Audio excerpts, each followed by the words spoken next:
Sa unang tingin ay karaniwan lamang ang lumang paaralang iyon, gawa sa makapal na kahoy, may kalawangin ng bubong, at mga bintanang tila matagal nang hindi nabubuksan. Ngunit sa likod ng katahimikan ng baryong Matanglawin, bulong-bulungan ng mga matatanda na ang gusaling ito ay hindi basta paaralan. Sinumpa raw ito.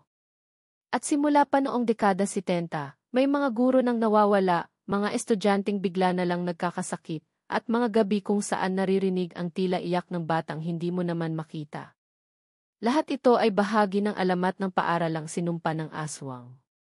Sa kabila ng mga babalang iyon, isang bagong guro ang dumating, isang lalaking tila walang takot sa mga kwentong bayan, at masyadong gwapo para manatiling hindi napapansin sa isang baryong tulad nito. Siya si Maestro Elian Soriano, isang 30 anyos na literature teacher mula sa Maynila, matangkad, may maamong mukha, at mga matang tila laging may sinusubok basahin sa paligid. Hindi niya intensyong mapadpad sa Matanglawin.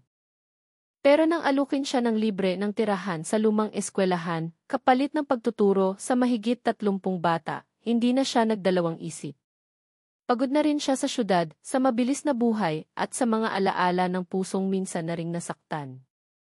Basta, huwag ka lang lalabas sa gabi, babala ng punong guro na si Aling Sabel, isang matandang babae na tila may sariling hiwaga rin sa kanyang mga titig. At kung may marinig kang kumakatok sa gabi, lalo na kung mukhang estudyante, huwag mong pagbuksan. Bumiti lamang si Elian at nagbiro, kung delivery lang ng tsokolate. Hindi pagkain ang hanap ng mga iyon, malamig na sagot ni Aling Sabel.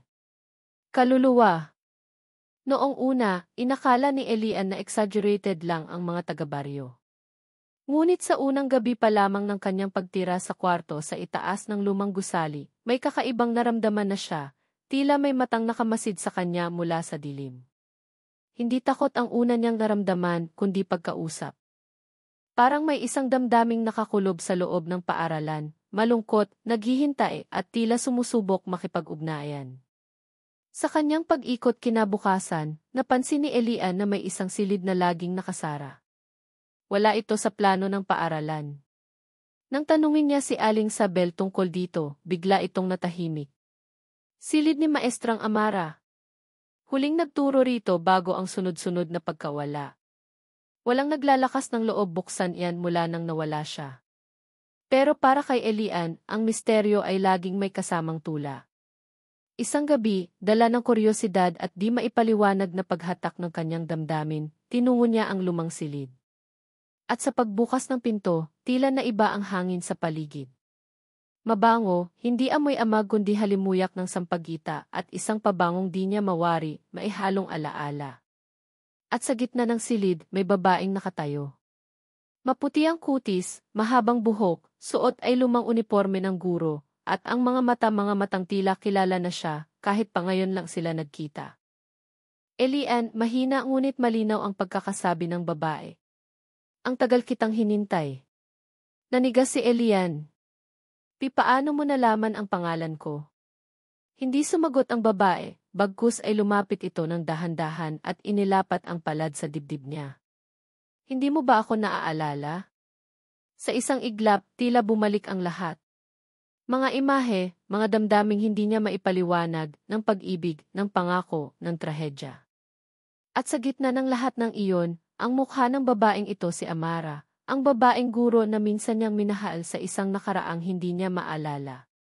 O baka na may pilit niyang kinalimutan. Muling nagsalita si Amara. Ako ang dahilan kung bakit ka nandito. Pinili kitang bumalik. Pero paano?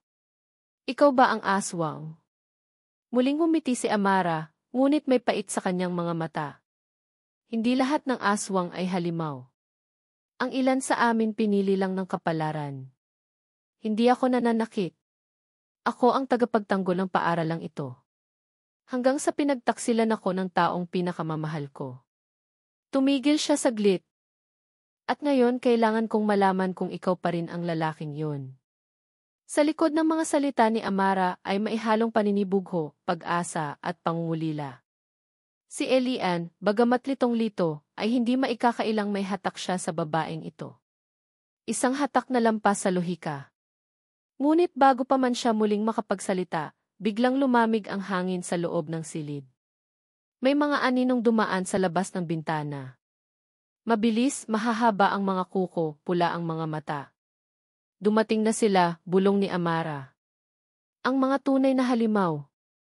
At kung hindi kita mapoprotektahan ngayong gabi maulit ang trahedya. Nagulat si Elian nang hawakan siya ni Amara sa kamay, mainit ang palad nito, tila buhay na buhay. At sa pagkakahawak nila, naramdaman niyang totoo ang lahat. Ang pag-ibig. Ang alaala. Ang panganib. Piliin mo ako, Elian, Anya. Kahit pa ang kahulugan niyan ay hindi ka na muling makalabas sa paaralang ito. Ang gabi ay tila hindi na natapos. Ang katahimikan sa paligid ay hindi ginhawa, kundi isang uri ng pananakot, parang ang buong paaralan ay humihinga, may sariling kamalayan na pinapanood ang bawat galaw ni na Elian at Amara. Sa gitna ng dilim, hawak pa rin ni Amara ang kamay ni Elian, mariin, parang kung bibitawan niya ito, baka mawala na rin sa kanya ang katinuan. Dati tayong magkasama rito, bulong ni Amara, habang dahan-dahan silang umatras papunta sa lumang opisina sa dulo ng pasilyo. Hindi mo natatandaan, pero bawat hakbang mo papunta sa lugar na ito ay isinulat na, hindi lang ng kapalaran, kundi ng sumpa. Paano mo nasisiguradong ako iyon? Tanong ni Elian. Pilit pa ring inilalaban ang lohika, laban sa damdaming hindi niya maipaliwanag. Baka naman guni-guni mo lang ako. Huminto si Amara. Sa kabila ng panganib, nilingon niya si Elian at tumitig sa mga mata nito, mga matang puno ng tanong, ngunit pundri ng damdaming pilit ikinukubli. Ilang beses na kitang hinintay. Sa bawat panibagong mukha ng guro na dumating dito, umaasa ako pero lahat sila, peke. Ikaw lang ang tumingin sa akin na parang kilala mo ako. Parang mahal mo ako. Walang sagot si Elian. Pero sa loob-loob niya, may mga alaala na ring unti-unting bumabalik, hindi malinaw pero totoo. Mga gabing magkasama sila sa ilalim ng buwan, palihim na nagkikita sa silid-aklatan, at ang halik na parang nangyari na, pero kailan? May isa pang silid na hindi mo pa napupuntahan, sabi ni Amara habang binubuksan ang pintuan ng opisina. Sa loob ay mailuman ng mesa, mga lumang larawan ng faculty na kupas na ang kulay, at isang istante ng mga aklat na tila hindi na nabubuksan. Ngunit ang agaw pansin ay ang isang maliit na kahon sa gitna ng mesa. Maingat itong binuksan ni Amara, at sa loob, may lumang pulseras na yari sa sinulid at kahoy, may inukit na pangalan. Elian, bulalas niya. Kinuha ito ni Elian, at sa pagdampi pa lang ng balat niya sa kahoy, tila may kuryenteng dumaan sa kanyang katawan. Biglang nag-flash sa isip niya ang imahe ng batang lalaking binigyan ng pulseras ng isang dalagitang guro, kapwa sila umiiyak habang nagpapangako. Babalikan kita, Amara, bulong ng batang boses na siya mismo ang nagsalita. Hindi kita iniwan, sambit ni Elian, halos pabulong. Pinilit nila akong umalis. At kinalimutan ko ang lahat. Niyakap siya ni Amara. Mahigpit. Walang salita, kundi damdaming matagal nang naipit sa pagitan ng dalawang panahon. Ngunit sa gitna ng yakap ay may biglang nagbago sa paligid. Umalon ang hangin. Tumigil ang oras. Tinatanggap ka na ng lugar na ito, bulong ni Amara. Pero hindi pa tayo ligtas. Hindi lahat ay natutuwa sa pagbabalik mo. Anong ibig mong sabihin? Ang punong guro noon, si Ginoong Dagala. Siya ang unang sumumpa sa akin. Akala niya nilason ko ang puso mo. Siya ang dahilan kung bakit napilitang umalis ka at kinalimutan ang lahat. At ngayon, siya na ang naging pinakamabangis na anyo ng halimaw sa paaralang ito. Sa labas ng silid, narinig nila ang mahihinang yabag. Mabigat. Mabagal. Para bang may nakataling kadena sa lupa. Nang sumilip si Elian, isang nilalang ang nakita niyang dumaan, katawang tao, ngunit balat ay parang nanggaling sa hukay, mata ay pula, at ang ngiti ay may tusong kasamaan. Hindi ito basta aswang. Isa itong pinunong halimaw. Ako na ang bahala, ani Amara. Ikaw ang kailangan niyang makuha para tuluyang magtagumpay ang kanyang sumpa. Pero habang hawak kita hindi niya tayo kayang lapitan. Pero Amara, hanggang kailan ko kailangang manatili rito? Tanong ni Elian, may halong takot at pangamba. Gaano kalalim ang sumpang to? At anong kapalit kung piliin kitang muli? Hindi agad nakasagot si Amara. Sa unang pagkakataon, ang kanyang mga mata ay napuno ng takot. Kapag pinili mo akong muli, hindi ka na muling makakabalik sa dati mong buhay. Magiging bahagi ka ng lugar na ito, ng lihim nito, ng kadiliman at ng pag-ibig ko. Tahimik si Elian. Sa kanyang isipan ay bumalik ang Maynila, ang buhay na iniwan niya, ang mga estudyanteng nangarap siya ring turuan, ang kanyang pangarap bilang manunulat, at higit sa lahat ang kanyang kalayaan. Ngunit sa kabilang banda, si Amara, ang damdaming unti-unting bumabalik, at ang alaala ng pag-ibig na hindi natapos. Paano kung tayo lang talaga ang dahilan kung bakit sinumpa ang lugar na to? Mahina niyang sabi. No, Anya, ang pag-ibig natin ang magliligtas dito. Biglang lumindol. Umugong ang lupa. Ang mga pader ay tila nabubuhay. At mula sa pinakailalim ng eskwela, narinig nila ang malalim na boses, tinig ni Ginoong Dagala, hindi na bilang tao, kundi bilang nilalang ng gabi. Pumili ka na, Elian, dumagundong ang boses. O ibibigay ko ang buhay mo sa gabi. Hinarap siya ni Amara. Hawak sa magkabilang kamay. Ito ang pagkakataon natin. Kaya mong baguhin ang lahat. Sa panahong iyon, hindi takot ang nangingibabaw kay Elian. Kundi ang tanong, handa na ba akong kalimutan ang mundong alam ko para sa pag-ibig na hindi ko maintindihan pero totoo sa puso ko? At habang papalapit ang nilalang sa pasilyo, muling humigpit ang hawak nila sa isa't isa. Ikaw ang susi.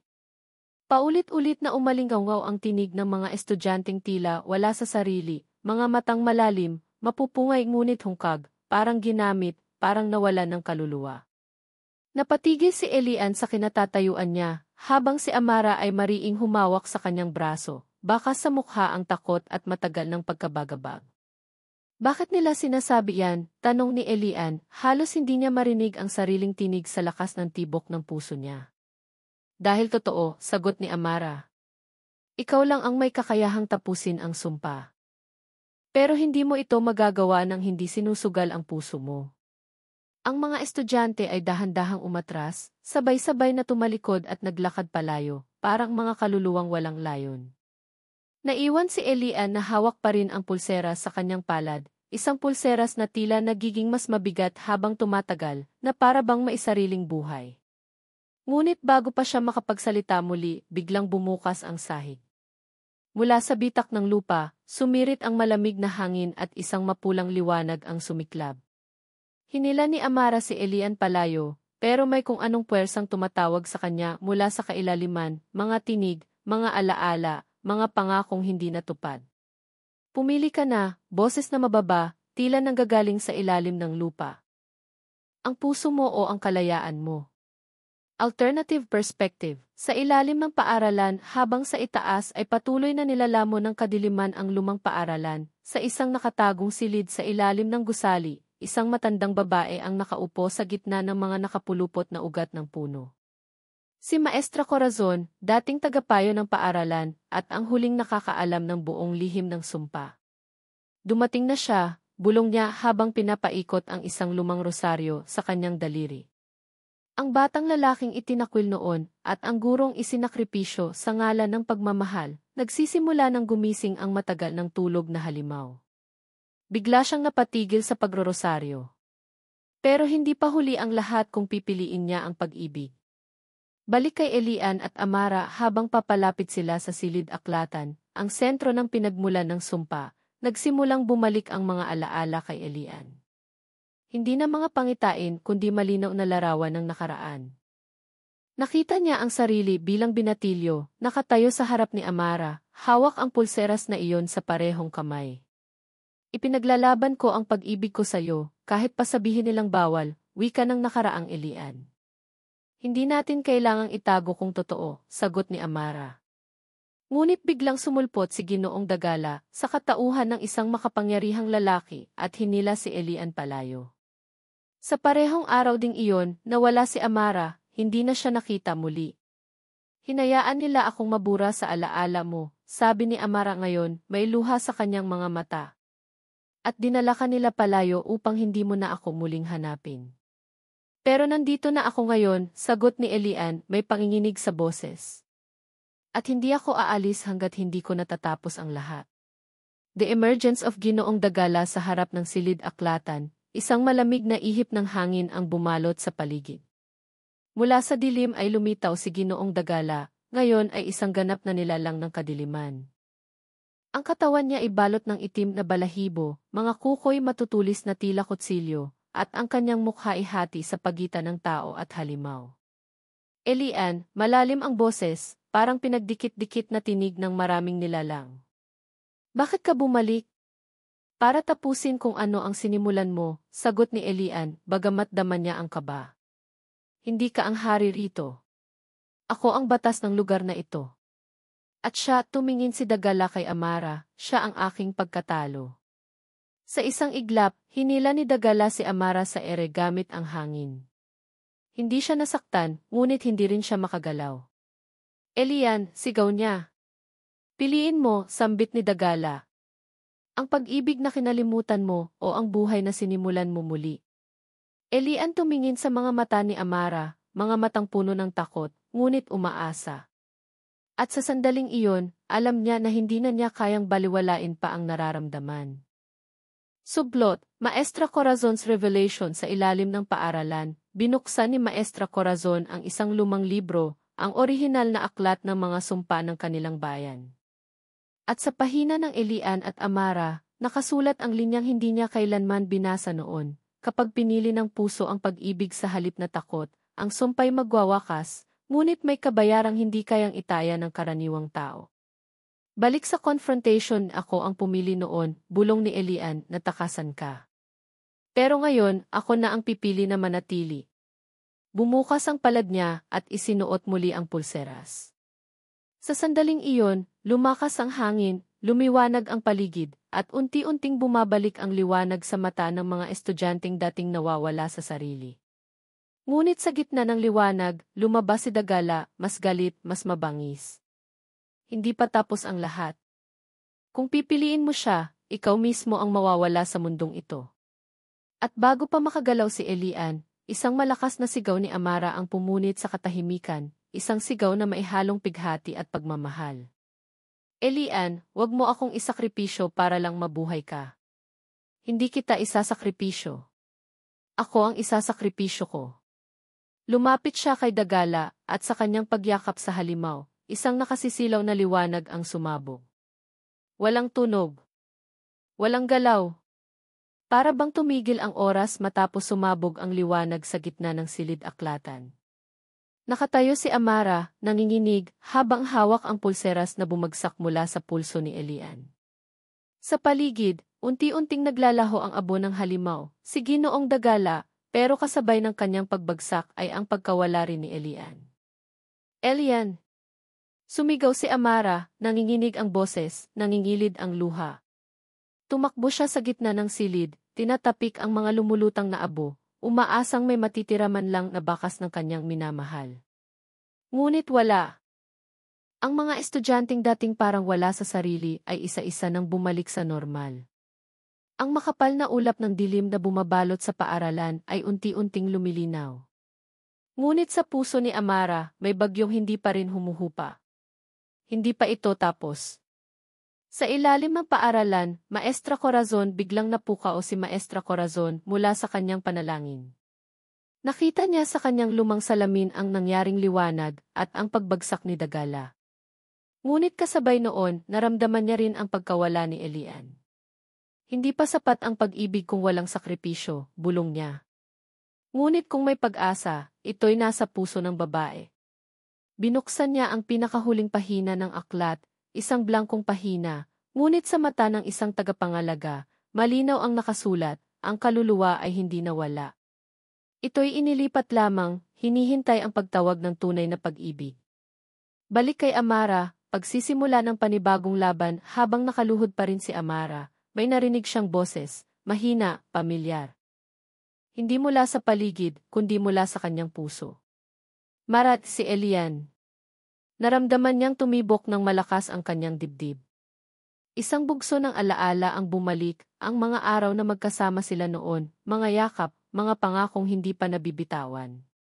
Sa kanyang paghawak sa pulseras, nagsimulang gumuhit ang liwanag sa lupa, isang bilog, isang simbolo ng sinaunang panata. Hindi ka mawawala sa akin, bulong ni Amara. Hindi ngayon. Hindi kailanman. Naramdaman niyang may dumadaloy na lakas mula sa lupa, papasok sa kanyang katawan. Isang mainit na enerhiya na hindi niya kailanman naramdaman noon. Flashback sa nakaraan ni Elian sa loob ng isang malakristal na dimensyon, nagising si Elian. Nakalutang siya, tila wala sa mundo, pero buo pa rin ang kanyang isipan. Sa paligid, mga alaala ng kanyang pagiging ulila, ng pagbabalik niya sa paaralan, ng muling pagkikita nila ni Amara. Mula sa likod niya, may tinig. Pinili mong magmahal. Kaya't ibinilanggo ka rito upang subukin kung tunay ang iyong paninindigan. Isang nilalang na puti ang kasuotan, may mga matang parang kalawakan, hindi ito halimaw, hindi rin tao. Isang tagapaghusga. Kung tatawagin ka ng puso niya, kung totoo ang kanyang pagmamahal, ikaw ay babalik. Pero kung hindi, mananatili kang alaala. Elian pumikit. Hindi siya nagsalita. Alam niya, hindi na niya kailangang magtanong pa. Si Amara ang magiging sagot. Back to the real world, panawagan ng puso sa gitna ng pabilog na liwanag na kinatatayuan ni Amara. Nagsimula siyang umawit ng isang lumang himig, isang awit na sila ni Elian lang ang nakakaalam. Isang himig ng pag-ibig, pag-asa at katapatan. Lumakas ang hangin sa paligid. Ang mga aklat ay lumilipad, ang kisam ng silid-aklatan ay nagsisimulang masira. Ngunit hindi siya natitinag. Patuloy siyang umaawit, ang mga luha ay tuloy-tuloy habang hawak pa rin ang pulseras. At biglang, isang malakas na pagtibok ng lupa. Boom! Tumigil ang lahat. At mula sa gitna ng pabilog na liwanag, isang anino ang unti-unting lumitaw, nakaluhod, nakapikit, may bahid ng luha sa mukha. Elian, bumukas ang mata niya. Amara. Naglakad si Amara papalapit, nanginginig, hindi makapaniwala. Nag-abot sila ng kamay at sa kanilang paghawak, isang liwanag ang mas maliwanag pa sa lahat ng nakita nila noong una. Pero bago pa man nila maramdaman ang tunay na tagumpay, biglang yumanig ang buong paaralan. Tunay na halimaw, ang huling laban isang pader ang gumuho. At mula rito, lumabas ang isang mas malaki, mas mabangis na halimaw. Hindi ito si Dagala. Mas matanda, mas makapangyarihan. Isang nilalang na matagal nang natutulog sa ilalim ng paaralan, ang pinuno ng lahat ng aswang.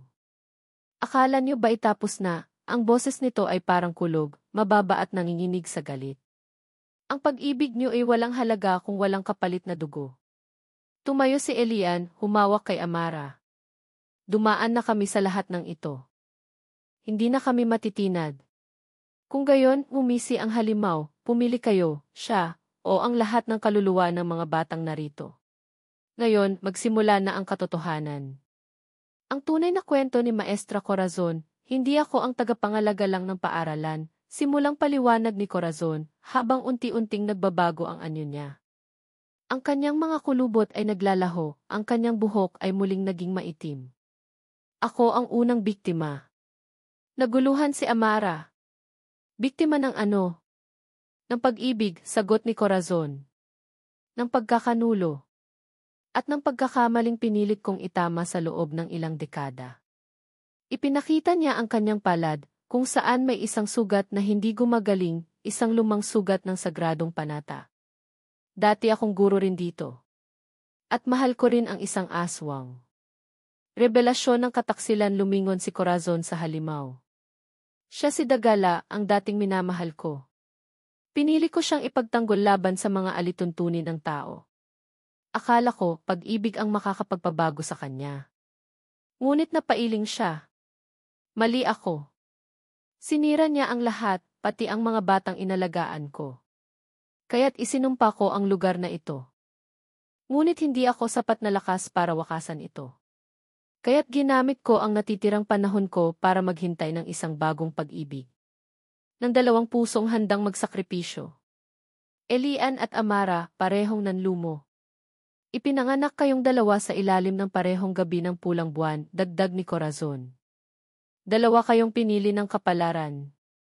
Ngunit tumigil siya at tila may bigat sa kanyang tinig. Isa lang sa inyo ang hindi tao. Ang malaking pagkakatuklas na patigil si Elian. Anong ibig mong sabihin? Lumapit si Corazon. Hindi mo napapansin, hindi ka nasusugatan sa mga aswang. Hindi ka tinatablan ng itim na salamang ka. Hindi mo ba napapansin kung gaano kalakas sa dilim? Lumingon si Amara, unti-unting binawi ang kamay niya mula kay Elian. Elian, anong pinagmulan mo? Hindi agad nakasagot si Elian. Ngunit sa kanyang mga mata, may pag-aalinlangan na kanina pa niya kinikimkim. May mga panaginip ako noon pa, bulong niya. Mga imaheng hindi akin. Mga alaala ng kagat ng dugo ng pagnanais. Tumalikod siya, itinakip ang kanyang mga palad sa mukha. Hindi ako sigurado kung ano ako. At doon nagsalita muli si Corazon. Hindi ka tao, Elian. Isa kang anak ng aswang, ipinanganak sa gitna ng kasinungalingan. Ngunit lumaki kang may puso. Kaya't ikaw ang susi. Dahil ikaw lang ang makakapili kung sino ang papanigan mo. Tunay na panig ni Elian, pagkakabiyak ng puso na paupo si Elian.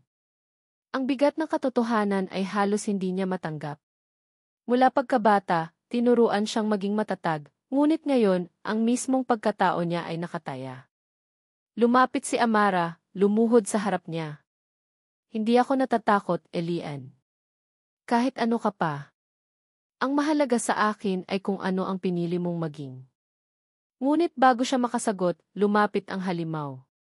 Tama na ang drama. Ibigay mo sa akin ang kaluluwa mo, Elian.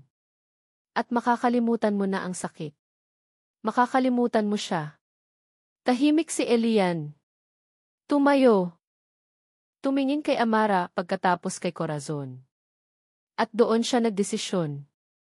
Kung totoo nga ang sinasabi mo kung isa akong anak ng dilim, humugot siya ng malalim na hininga, gagamitin ko ang kapangyarihang iyon para wakasan ang sumpa. Sa halip na sirain, ako mismo ang magiging dahilan ng pagbabago. Bagong banta, ang pagbangon ng luma, ngunit bago pa man siya makalapit sa halimaw, biglang umalulong ang buong gusali. Mula sa ilalim ng sahig, may isang mas malaking nilalang ang umuusbong. Mas malaki pa kay Dagala, mas malalim ang ugat sa lupa. Hindi mo na ako mapipigilan, sabi ng bagong halimaw. Ako si Apo Dalikmata, ang tunay na pinuno ng lahing aswang sa lugar na ito. At ikaw, Elian, ay aking tagapagmana. Nanginginig ang lupa. Pumutok ang mga haligi ng lumang paaralan habang unti-unting lumilitaw ang buong anyo ni Apo Dalikmata, ang tunay na pinuno ng lahing aswang at ang sinasabing ama ni Elian. Sa harap nito, nakatayo si Elian, bitbit ang buong bigat ng katotohanang siyang anak ng kadiliman, ngunit pinalaki sa liwanag. Ang kanyang mga mata, dating maamo, ay ngayon nanlilisik, hindi sa galit, kundi sa matinding pagkalito. Elian, hindi mo kailangang sumama sa kanya, muling sigaw ni Amara, halos maiyak na sa takot. Nandito ako. Nandito tayo. Sa likod niya, si Maestra Corazon ay hirap ng tumayo. Ang kanyang enerhiya ay naubos, ngunit ang kanyang boses ay nananatiling matatag. Gamitin mo ang puso mo. Hindi ang dugo mo, kundi ang pinili mong maging. Lahat tayo ay produkto ng pagpili, dagdag niya. Hindi ng kapanganakan. Tumawa si Apo Dalikmata. Malalim, nakabibingi. Napaka-emosyonal nyo. Hindi nyo ba naiintindihan? Ang tadhana ay hindi binabago ng damdamin. Ito ay sinusunod. At ikaw, Elian, ay isinilang upang ipagpatuloy ang kadiliman. Tumanggap ka lang sa akin, at ibibigay ko sa iyo ang kapangyarihang hindi mo kailanman naisip na meron ka. Humakbang si Elian papalapit sa kanya. Ang laban ng puso at lahi pumikit si Elian. Ang paligid niya ay tila naging tahimik, ngunit sa kanyang isipan, nagsisigawan ang boses ng kanyang pagkatao. Sa isang panig, ang tawag ng dugo. Sa kabila, ang tawag ng pag-ibig. Hindi niya maikakaila, may bahagi sa kanya na gustong sumama. Ang lakas. Ang kontrol. Ang wakas ng paghihirap. Pero naalala niya ang mga gabing kasama si Amara, ang mga pag-uusap nila sa ilalim ng bituin, ang mga hawak kamay sa silid-aklatan, ang tiwala na ibinuhos nito sa kanya, kahit paunti-unti nang natutuklasan ang kanyang pinagmulan. Bumukas ang kanyang mga mata. Hindi mo ako kayang kontrolin, sabi niya, tahimik pero matalim. Nagulat si Apo Dalikmata. Ano? Ako ay hindi ikaw. Ang dugo mo man ay dumadaloy sa akin, pero ang puso ko, hindi mo hawak. Itinaas ni Elian ang dalawang kamay. Mula sa kanyang palad ay biglang lumabas ang liwanag na bughaw, isang kapangyarihang hindi ni Apo Dalikmata inaasahan. Imposible, bulalas nito. Walang aswang na may liwanag sa loob. Ngunit mumiti si Maestra Corazon. Hindi na siya aswang. Isa na siyang tagapamagitan. Ang labanan ng mag-ama biglang sumabog ang enerhiya sa pagitan ng ama at anak.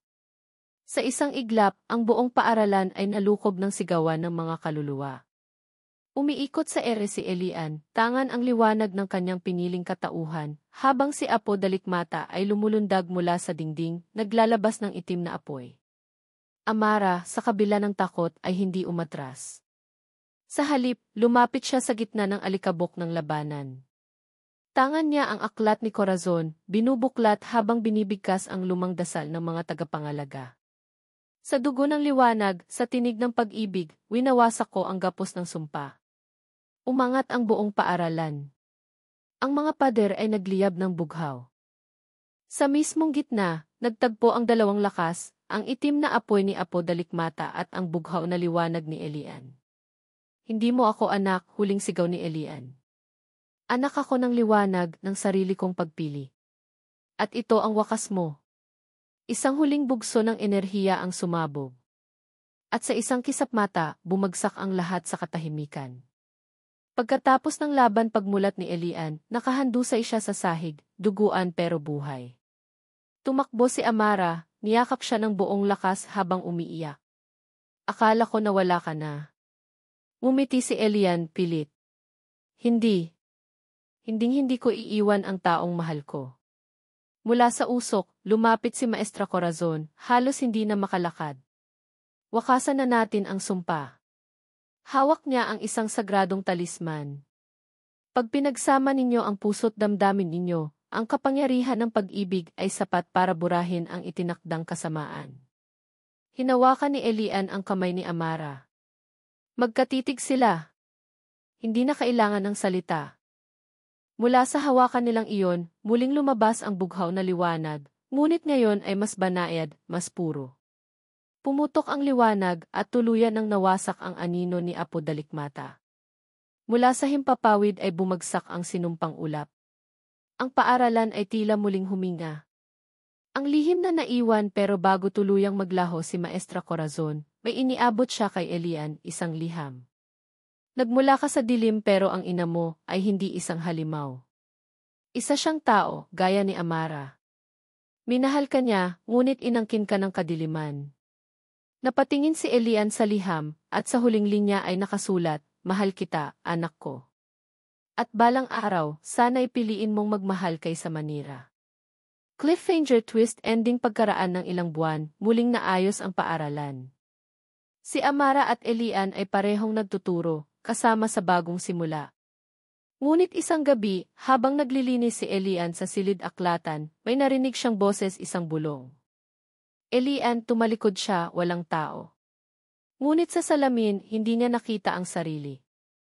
Sa halip, isang bagong anyo, isang aswang na nakangiti. At ang mata nito, bughaw. Bumalik ang katahimikan sa paaralang San Benito. Ang makapal na ulap ng sumpa ay tuluyang naglaho, at ang dating malamig at madilim na pasilyo ay muling nagkaroon ng liwanag. Pero higit pa sa pisikal na pagbabagong iyon, mas malalim ang nabura, ang kasaysayang pinilit itago, ang takot na matagal nang bumabalot sa buong baryo. Sa unang pagkakataon, gumising si Elian na walang kinatatakutang anino.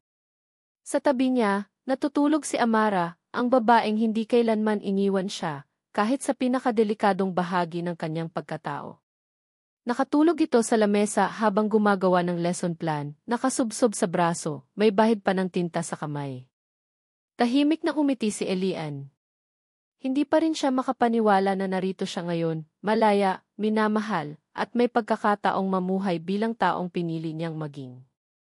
Pagtanggap at pagpapatawad makalipas ang ilang linggo, pinulong ni Maestra Corazon ang lahat ng guro at mga magulang ng estudyante.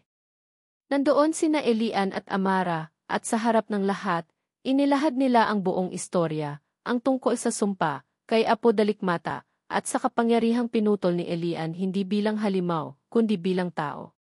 Tahimik ang buong silid habang nagsasalita si Elian. Hindi ko ikakaila kung sino ako. Ang dugo ko ay galing sa kadiliman. Pero pinili kong ibahin ang landas ko.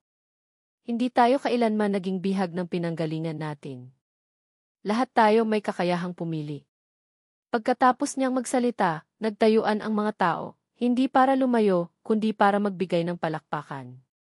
Isa-isang lumapit ang mga estudyante, hawak ang kanilang mga kamay, yakap at salamat.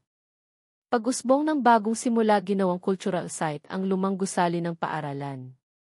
Hindi para sambahin, kundi para maalala kung gaano kalakas ang pagmamahal at sakripisyo ng mga taong nagpasyang lumaban sa takot. Isang alaala ng panahong ang kasamaan ay pinili ng kabutihan at nanalo.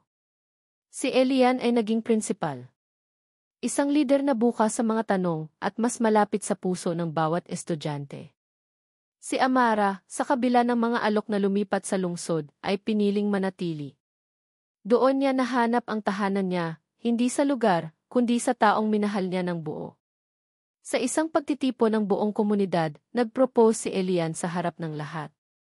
Walang magarbong bulaklak, walang mamahaling singsing. Isang simpleng tanong lang, habang hawak ang kamay ni Amara, sa lahat ng dilim na nalampasan natin, maaari mo bang piliing samahan ako sa lahat ng liwanag na darating? Tumango si Amara, luhaan pero masaya. Palagi. Sa liwanag at sa dilim. Ang lihim ng inang iniwan bago tuluyang mawala sa mundo, iniwan ni Maestra Corazon ang isang huling sulat para kay Elian. Isang liham mula sa ina nitong si Teresa, isang babaeng minahal si Apo Dalikmata, ngunit tumakas ng matuklasang magkaibang mundo ang ginagalawan nila. Pinili kong mabuhay palayo sa iyo, anak ko, sulat ni Teresa. Dahil alam kong may mas mabuting mundo para sa iyo. Kung sinundan ko ang puso ko, baka naging kabahagi ako ng sumpa. Pero pinili kong tiisin ang sakit para sa kinabukasan mo. Hindi kailanman nakita ni Elian ang kanyang ina. Ngunit sa mga salitang iyon, tuluyang napawi ang sakit ng pagkawala. Naunawaan niya na ang tunay na pagmamahal ay hindi palaging pisikal. Minsan, ito ay sakripisyong walang pangalan pero may kabuluhan. Ang bagong pangarap sa huling eksena ng kanilang kwento, makikita si Elian at Amara sa ilalim ng punong akasya sa gitna ng paaralan. Sa kanilang likuran, mga batang tumatakbo, nagtatawanan at naglalaro, malaya mula sa anino ng kahapon. Naniniwala ka ba na minsan, kailangan lang nating piliin ang tama kahit masakit? Tanong ni Amara.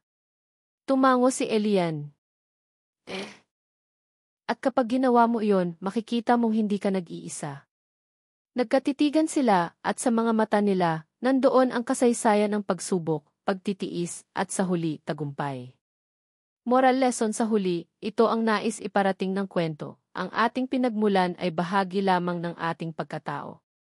Ngunit kung sino tayo ngayon, ang ating mga desisyon, ang ating kapasidad na magmahal, ang ating lakas na lumaban para sa tama, iyan ang tunay na batayan ng ating pagkatao. Ang halimaw ay hindi laging nasa anyo. Minsan, nasa loob ito ng bawat isa sa atin. Ngunit palaging may liwanag. At palaging may taong magmamahal sa atin, kahit gaano kadilim ang ating nakaraan. Did you enjoy the story? Kung nagustuhan mo ang kwento, ay like mo na ang video na ito. Ano ang gusto mong kwento sa susunod? Comment mo lang sa baba. Gusto mo ba ng mga kwentong maihalong kababalaghan,